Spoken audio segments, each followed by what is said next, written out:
From April 2023, Ghana will undertake a reaffirmation of its land boundaries with Côte d'Ivoire. Processes have also been initiated for the implementation of the 2017 ITLOS ruling on the Ghana-La Cote maritime boundary dispute. These issues and more took center stage in discussions between the Minister for Lands and Natural Resources, Mr. Samuel Jinapor, and officials of the Ghana Boundary Commission in Accra. Clara Mlano reports. Key issues on the table were about finding a lasting solution to all boundary disputes with neighbouring country Togo, the Paga-Sapeliga boundary disputes, an assessment of dollar power, finding a permanent office space for the Commission, and reaffirmation of Ghana's land disputes with Côte d'Ivoire, among others. It is in Ghana's interest to resolve some of these disagreements with her neighbours, judging from the vast mineral resources sitting astride the country's borders.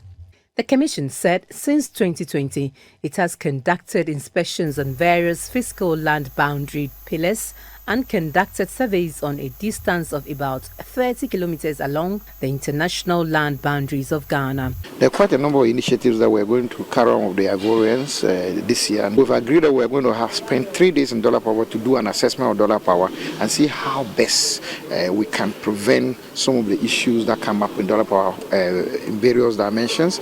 And then one of the issues has to do with the ITLOS agreement. And then we also agreed on cross-border cooperation. We've agreed that the pride communities along our boundaries, we should be able to find resources to rehabilitate schools, clinics, and what have you.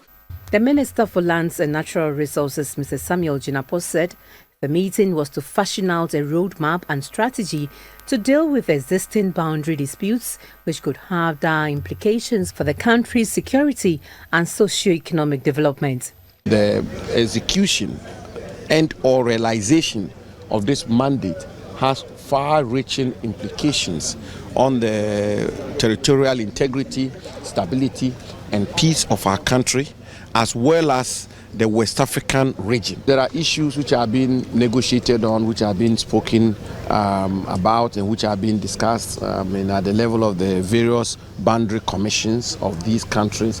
When they have to be elevated to the level of ministers, we do so. When they have to be elevated to the level of the president, we do so. But most important thing is that I can give the firm assurance that Ghana's Boundary Commission is up to the task. This is the minister's maiden visit to the Ghana Boundary Commission to familiarize himself with activities and challenges of the Commission, which is mandated to demarcate, delimit and manage Ghana's international and internal boundaries.